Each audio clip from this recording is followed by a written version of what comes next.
foin, herbes, vitamines et minéraux, moulées, sélénium, graines de lin, ça finit plus. Je ne sais pas si vous êtes comme moi, ceux qui ont des chevaux, je ne sais pas si vous êtes comme moi, mais quand vient le temps d'alimenter son cheval, ça peut devenir un sujet qui est mêlant, parce qu'il y a tellement de publicité puis de produits qui existent. On rentre dans la boutique équestre, il y a une panoplie de produits. On va magasiner sur Internet, il y a plein d'affaires qui s'offrent à nous. Puis des fois, on fait des choix qui sont même pas les bons parce qu'on s'entend que la publicité puis le marketing, ça nous fait acheter. Bien, écoute, moi aujourd'hui, ce que je t'apporte, c'est justement une brève introduction sur l'alimentation chez le cheval parce que c'est un aspect qui est super important pour sa performance et son bien-être.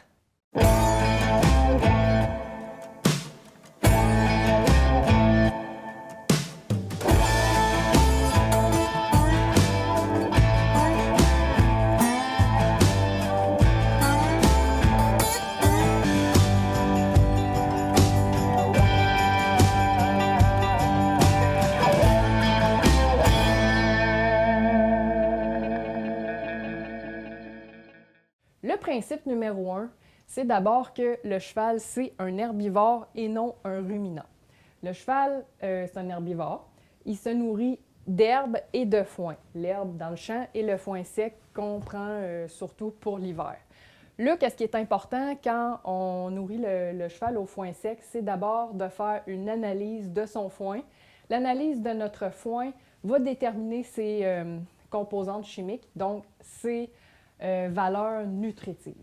L'herbe dans le champ, elle apporte beaucoup de nutriments aux chevaux, naturellement. C'est sûr que selon les types de sol et selon les régions aussi, la géographie, l'herbe apporte certaines, comment je pourrais dire, comme ici au Québec, par exemple, le sélénium est en très, très, très petite quantité. Même, je dirais, je pense qu'en Abitibi, je ne sais pas si partout ailleurs au Québec, c'est comme ça, mais je sais que le sélénium est presque manquant. Là. Il n'y en a presque pas dans nos sols, voire absent. Fait que ça, c'est important à retenir. L'herbe apporte beaucoup de nutriments naturellement aux chevaux, mais le sélénium est manquant. C'est important de venir combler avec des suppléments, mais je vais vous en parler tantôt.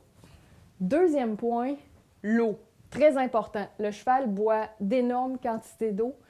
Puis ça, ce qu'il faut prendre en considération, c'est que l'eau doit être fraîche en tout temps.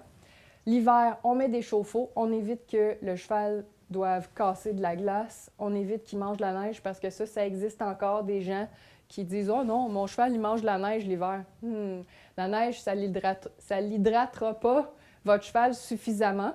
Fait on se met un baril, on met un chauffe-eau dedans. Sinon, il existe des buvettes chauffantes aussi qu'on peut brancher dans le mur. L'eau, ça garde tout au chaud, ça l'évite de geler.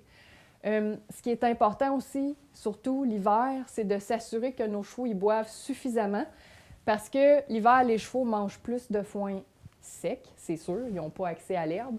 Mais le foin sec, ce que ça peut faire, c'est que le cheval peut manger parce qu'en mangeant, il se réchauffe. Et le foin peut faire une surcharge dans l'intestin. Et là, c'est dangereux parce que ça va faire ce qu'on appelle des coliques par impaction. Fait qu'une colique, on s'entend que c'est vraiment pas bon. Ça nécessite un vétérinaire, puis le cheval, c'est dangereux pour lui. Fait que si on veut éviter ça, ce qu'on peut faire, c'est de mettre du sel soit dans nos rations qu'on donne dans le bol avec les vitamines et minéraux, ou on peut en mettre directement dans le foin du cheval. À ce moment-là, en ajoutant du sel un petit peu, bien, ça va créer une sensation de soif chez le cheval, puis il va avoir tendance à aller boire plus souvent. Fait qu'en buvant plus souvent, ça va liquidifier tout son intérieur dans son système digestif, puis ça va éviter que le foin se compacte, puis ça va éviter bien des problèmes avec les coliques. Non, c'est pas ma brosse à dents. Dans le fond, je te montre deux petits trucs. Quand on a un abreuvoir comme ça, là, un bac à eau, ma passoire, ce que je fais, je viens la passer comme ça dans l'eau. Puis là, ben, ça enlève toutes les cochonneries qui revolent puis qui tombent dans l'eau. Fait que ça l'aide à garder son eau propre. Changer souvent l'eau aussi. si tes chevaux ne boivent pas beaucoup là, pendant une journée, mettons, ou 2 maximum, là, moi, je change l'eau. Parce que ça devient stagnant, puis c'est pas bon. Puis quand je change l'eau, là, j'ai ma grosse brosse comme ça. Là, je rince, puis je viens brosser au fond de l'abreuvoir parce qu'il se fait des dépôts, là. Ça fait comme gluant un petit peu. Puis en nettoyant ton abreuvoir comme il faut, bien, on s'assure de la salubrité et de la propreté. Et l'eau reste propre, ce qui est beaucoup mieux pour les chevaux. Fait que une petite passoire et une brosse, le tour est joué. Ce que j'aime, un avantage des abreuvoirs que moi je préfère d'avoir un abreuvoir comme ça, là, un bac à eau dans le fond, c'est que ça vient un petit peu simuler la nature chez les chevaux. Un cheval dans la nature, il s'avance, il y a un cours d'eau, il va boire. Puis en laissant l'eau qui est haute comme ça, là, le cheval avec le reflet de l'eau qui bouge comme ça, il va avoir plus tendance à venir boire que dans une buvette, qu'on dit une buvette automatique. Là, j'en ai pas, mais celles qui sont accrochées au mur, que soit qu'elle se remplit automatiquement ou que même, une chose que j'aime moins encore, là, c'est les buvettes que les chevaux doivent pousser pour avoir de l'eau. J'ai vu ça, j'en ai déjà eu une d'ailleurs. Là. Je trouve ça moins le fun. Il y a des chevaux qui ont de la misère à comprendre le concept de pousser le cossin pour avoir de l'eau. Moi, j'y vais le plus naturellement possible. Il y a toutes sortes de buvettes qui existent aussi. Il y en a des carrés aussi là, qui sont assez intéressantes quand même. Il y a de l'eau dedans, ça se remplit automatiquement, ça fait un peu l'effet naturel. Fait que, bref, moi j'aime bien le bac à eau, mais encore là, important de bien le nettoyer. Le point 3, c'est l'équilibre nutritionnel du cheval. Ce qui est important dans le fond là-dedans, c'est que le cheval n'ait pas d'excès ou de carence. On veut un équilibre qui est bien balancé. Le point numéro 4, c'est une ration qui est adaptée selon chaque cheval. Exemple, ton cheval est vieux, ben tu vas avoir une ration qui est adaptée pour ton vieux cheval. Ton cheval est maigre selon son poids, selon son âge, selon son exercice physique, selon ce qu'il fait aussi. Parce que si tu as une jument, exemple, qui est en lactation ou en gestation, bien, elle va avoir une ration alimentaire qui est différente qu'un cheval qui est sur le chômage, on va dire, qui est stagnant dans un champ, OK? Sa ration alimentaire à ta jument gestante ou en lactation va être différente que le cheval qui ne fait rien dans le champ. Fait à ce moment-là, ce qui est important à retenir, c'est d'avoir une ration qui est balancée pour chaque type de cheval. La race, l'âge, son niveau d'activité, bref, tout ça, c'est à retenir. Le point numéro 5, c'est l'alimentation fréquente. Le cheval dans la nature est fait pour manger en continu, mais des petites quantités. Fait que quand on a des chevaux chez soi, domestiqués, évidemment, on essaie de rechercher ça le plus possible. Une alimentation qui est en continu, mais en petite quantité. Si on parle de vitamines et minéraux ou de moulées, l'idéal, c'est de diviser les repas en plusieurs parties.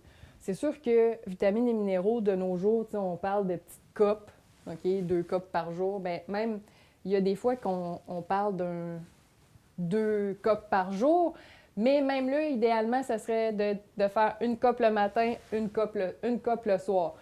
Question moulée, souvent, un cheval qui a un besoin de mouler, un besoin nutritionnel plus gros, bien, souvent, on parle d'une quantité plus importante. Des fois, c'est par kilogramme.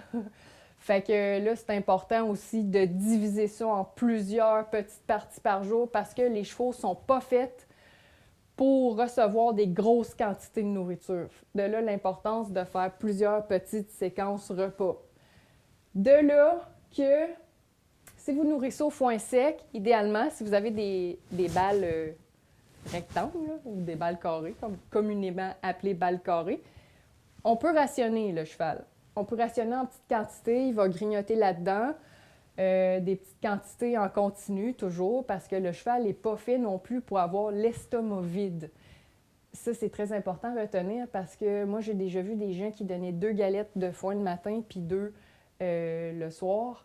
Mais ce que ça fait, c'est que si ton cheval a l'estomac vide longtemps, l'estomac du cheval est fait qu'il sécrète toujours du sucre gastrique, qui est très acide. Je pense que c'est de l'acide chlorhydrique qu'il y a là-dedans. Là. Sous toute réserve, là, si je ne me trompe pas, c'est ça. Fait que c'est très acide. Puis le cheval, s'il reste longtemps sans manger, ce que ça fait, c'est que le sucre gastrique, qui est l'acide, là, ben ça va. Ce sucre gastrique-là est sécrété en continu, puis ça peut créer des ulcères gastriques qu'on appelle. Fait que c'est vraiment pas bon.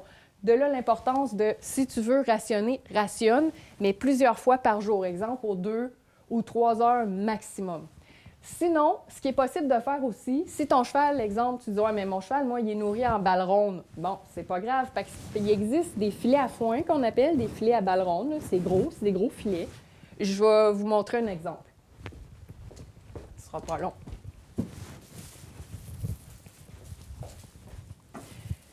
Moi, je nourris avec les balles carrées, mais j'ai quand même des filets pour mettre mes galettes de balles carrées là-dedans. Le filet à balle ronde, c'est un peu le même principe, mais évidemment, c'est sûr qu'il est plus gros parce que là, on parle d'une balle ronde là, qui est quand même grosse. Mais il y en existe, puis tu peux le mettre par-dessus ta balle ronde. Fait que ce que ça fait, c'est que le cheval, lui, au lieu d'avoir le nez dans la balle puis de se gaver, c'est qu'il va tirer sur le foin. Là, j'en ai un petit peu dedans. Il vient tirer des petites quantités de foin, OK? Des petites quantités à la fois de foin sec, là. Fait qu'il se gave pas, ça l'assure une alimentation qui est lente, mais en même temps, il peut manger en continu sans être bourré. Parce que, comme je disais tantôt, c'est pas bon si le cheval mange trop d'un coup sec. Par contre, il ne doit pas avoir l'estomac vide. Bon. Fait que ça l'assure une alimentation qui est lente, donc une meilleure digestion pour le cheval. Ça évite aussi que si le foin est moindrement poussiéreux, il y a des chevaux qui sont très sensibles à la poussière, ben là, ça va éviter que le cheval se mette le nez directement dans la balle.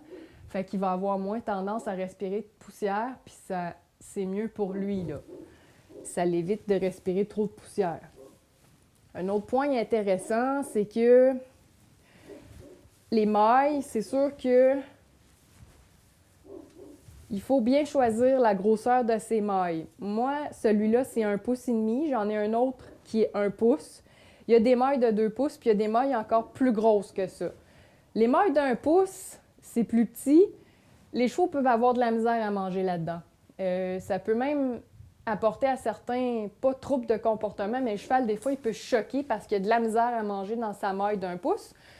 La maille d'1 pouce, c'est vraiment, si tu veux, c'est un cheval qui est obèse, puis tu n'as pas le choix de le faire maigrir, bien, tu prends une maille qui est vraiment petite, là, il va vraiment prendre des petites quantités de foin. Fait que ça, c'est intéressant pour ça, les grosseurs de maille. Puis si tu n'es pas certain de quoi choisir, là, il y a toujours des nutritionnistes en ligne ou le vétérinaire qui peut t'aider. Ensuite, ce qu'il faut faire attention quand on choisit nos filets à foin, c'est qu'il faut voir aussi la qualité de la maille. Je vais aller en chercher un autre. Je ne sais pas si on va bien le voir à l'écran, mais celui-là, c'est plus comme un tissu. Je ne sais pas c'est quoi la composition de la maille de ce filet à foin-là. Celui-là, c'est comme plus un nylon, si on veut. On dirait plus comme la composition d'une corde jaune. Tu sais, les cordes jaunes qu'on utilise des fois. Puis, celui-là, il se défait pas. Celui-là, là, à la longue, on voit des... Je sais pas si on peut le voir à la caméra, mais ici, je tire sur un fil d'une maille qui est en train de se défaire, puis j'en ai plein. Fait que ça peut être dangereux à longue.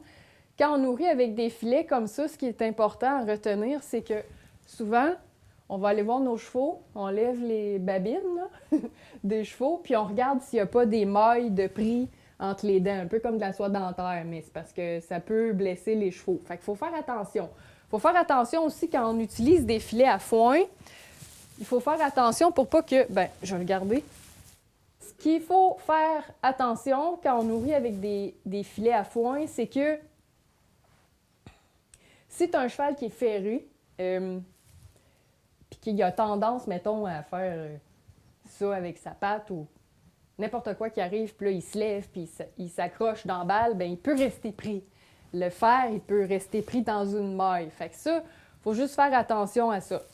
Ce qui est intéressant aussi avec les filets à foin, comme j'ai parlé de poussière tantôt, si ton foin il est vraiment poussiéreux, puis là, tu fais ça, puis tu vois la poussière dedans, là, bien, tu peux le remplir de foin. Tu peux prendre ton filet puis le tremper dans un baril d'eau. Tu peux le tremper mettons, je dirais un bon 20 minutes. Puis non seulement ça va enlever les poussières, mais si tu as un cheval qui est obèse, ben ça va enlever les sucres aussi un petit peu, là. Ça, c'est vraiment intéressant à ce niveau-là. Donc, tantôt, quand je parlais de faire tremper son foin dans un filet, c'est super simple. J'ai un baril ici, là, il n'y a pas beaucoup d'eau dedans, c'est juste l'eau de pluie qui a tombé, le 1000 mm qui a tombé hier. Fait que, dans le fond, c'est vraiment facile. Tu remplis ton baril, là, je ne le mettrai pas dedans pour vrai, mais tu mets ton filet dedans, tu le laisses tremper une vingtaine de minutes, puis là, après ça, tu le relèves, il s'égoutte, puis tu peux accrocher ton filet pour que le cheval y mange. Un autre avantage des filets à foin, c'est que ça fait beaucoup moins de gaspillage que si la balle est laissée là dans le champ ou que nos galettes sont laissées là dans le champ. Ça fait vraiment une différence. Moi, avant, j'ai déjà nourri aux balles rondes. J'avais pas de filet. Puis quand j'ai mis un filet, puis en plus que j'ai mis ça dans une mangeoire, en tout cas qui était faite spécialement que les chevaux, ils mangeaient, mais la mangeoire se refermait au fur et à mesure qu'ils mangeaient. J'avais presque pas de gaspillage, juste des petites grenouilles qui tombaient à côté. Les filets à foin pour les balles carrées, c'est la même chose, ça évite beaucoup le gaspillage. Juste une petite dernière parenthèse, c'est que moi, l'hiver, c'est sûr que l'hiver, je nourris au foin sec. Je mets du foin dans mes filets, j'accroche mes filets un petit peu partout, les chevaux, ils marchent à travers ça. Par contre, quand il fait très, très, très, très froid, là, moins 40, ce qui n'est pas rare en Abitibi, bien, je mets pareil du foin lousse par terre parce que c'est important que le cheval il mange suffisamment de fibres pour se réchauffer parce que c'est avec la fibre, la digestion de la fibre que le cheval se réchauffe. Fait que ça, c'est très important. Oui, j'accroche mes sacs à foin, mais je laisse quand même un peu de foin lousse par terre pour que le cheval mange à son aise pour bien se réchauffer. Toujours par rapport au filet à foin, ce qui est le fun, c'est que ça limite un petit peu, bien, pas le cheval dans la nature, parce que c'est sûr que le cheval dans la nature, il ne mange pas dans un filet à foin, évidemment. Mais ce que ça limite dans la nature, c'est que le cheval, comme je disais tantôt, il grignote ici et là. Bien, le filet à foin imite un petit peu ça parce qu'il grignote avec le filet, ce qui assure une alimentation en continu, mais lente. Le point numéro 6, et non le moindre, c'est de surveiller le poids de ton cheval. Trop gros, c'est pas mieux que trop maigre, OK? Ce qu'on veut, c'est un équilibre optimal, là, que le cheval ait une belle condition de chair. Parce que, moi, là, sérieux, je vois souvent des chevaux qui sont obèses, puis ils sont dans leur balle ronde, puis ils se gavent, puis ils font pas d'exercice. Fait que, vraiment important, surveiller le poids de ton cheval. Si tu vois qu'il prend du poids ou qu'il maigrit, ça veut dire qu'il y a quelque chose qui ne marche pas dans son système. Fait que c'est à prendre en considération. Puis, à ce moment-là, tu peux soit en parler à ton vétérinaire ou faire affaire avec une ou un nutritionniste équin. Le 7e point, qui peut s'avérer difficile, le choix des suppléments pour nos chevaux. Vitamines et minéraux ou moulés. Moulés ou vitamines et minéraux. Bon, bien là, ce qu'il faut, c'est d'abord connaître les besoins du cheval. Comme j'ai mentionné tantôt, il faut savoir, il faut prendre en considération son âge, ses besoins nutritionnels, est-ce que c'est une jument en lactation, bon. Ensuite, qu'est-ce qu'il faut faire? On analyse notre foin, puis là, en partant de l'analyse du foin, ça va te donner tous les nutriments qu'il y a dans ton foin, les valeurs nutritives, et après ça, tu peux parler soit à ton vétérinaire, soit à une ou un nutritionniste qui vont t'aider dans le choix de tes vitamines et minéraux que tu dois donner ou la mouler. Ça l'aide vraiment parce qu'à partir de là, on va pouvoir faire une ration qui est balancée. Vitamines et minéraux ou moulés, comme je dis, ça va dépendre du choix selon les conditions de ton cheval. Les seules choses que je veux apporter aujourd'hui, c'est que quand on choisit une vitamine et minéraux ou moulés, il faut faire attention que le produit soit fabriqué au Canada parce que, évidemment, on reste au Canada. Je ne veux pas dénigrer les autres produits, les produits américains, par exemple, qui ont des très bons produits. La différence, c'est qu'un produit américain est fabriqué selon les sols américains. Les produits canadiens sont fabriqués selon les sols canadiens. Fait qu'ils sont balancés pour nos sols à nous autres. Fait que c'est vraiment important de choisir des produits qui sont canadiens si tu veux que ton cheval ait une ration balancée. Tu veux savoir qu'est-ce qui est mieux à donner, vitamines et minéraux ou moulées? Bien, la différence, c'est que dans une moulée, l'apport en vitamines et minéraux est moindre que dans la vitamine et minéraux seulement. Vitamines et minéraux, là, c'est très concentré. Fait que tu vas donner 2 petites copes par jour. Tandis que la moulée, là, il va falloir que tu en donnes des tonnes pour aller chercher l'apport exact que ton cheval a besoin. Fait que ça, c'est à prendre en considération. Puis il y a plein de bons produits sur le marché. Ça devient vraiment mêlant de choisir ce qu'on veut. Mais comme je dis, fais affaire avec un vétérinaire ou une nutritionniste. Tu vas en avoir le cœur net, analyse de foin. Après ça, t'envoies ça. Ça te donne tout ce que tu as besoin. Tu peux faire balancer ta ration.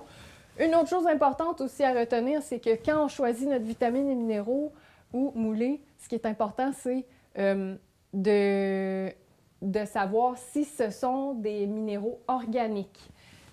Il faut absolument choisir des produits qui sont à base de minéraux organiques parce que c'est beaucoup mieux assimilé par l'organisme du cheval. Là, je sors de ma partie, si on veut, ou de ma pièce de ration des chevaux. C'est là que tous mes congélateurs sont là avec tous mes sacs de moulée. Je prépare les bols ici. Mais là, ce que je veux vous dire, qui est à retenir, c'est que si vous avez une pièce comme ça, là, ce qui est important, là, moi, j'ai pas de porte encore. Mais je me suis fait, mon ami m'a fait un genre de filet comme ça, que j'ai arrangé, puis que je peux accrocher.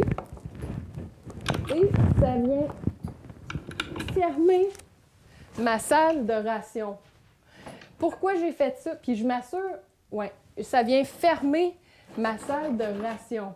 Pourquoi j'ai fait ça? Parce que le pire cauchemar pour un propriétaire ou une propriétaire de cheval, là, c'est que ces chevaux se sauvent ou qu'ils réussissent à rentrer dans l'écurie, puis qu'ils arrivent dans la salle de ration, puis qu'ils viennent vider les bols ou les sacs de moulée. Parce que un cheval, ça peut se gaver. La moulée, c'est bon, je les comprends, ça goûte bon, ça sent bon. Puis si le cheval se gave, bien là, c'est dangereux parce que l'estomac va être en surcharge puis il peut faire des coliques. Fait qu'à surveiller, toujours bien refermer vos portes. Même si tes affaires sont dans un bac de plastique ou dans des poubelles fermées, le cheval est toujours capable de gosser après ça puis d'ouvrir la poubelle ou le bac de plastique. Fait que toujours important de bien refermer ses portes. Moi, j'ai une autre porte là aussi, que je m'assure que le crochet il est inséré dans le petit trou. Là. J'ai je me souviens plus comment on appelle ça, mais bon, tout est fermé. Très important, ça évite bien des problèmes. En conclusion, ce qu'il faut retenir, c'est que chaque cheval est un individu différent. Il faut donc personnaliser sa ration selon ses besoins personnels. Donc, j'espère que ça vous a aidé à mieux comprendre l'alimentation chez le cheval et merci de votre écoute. À bientôt!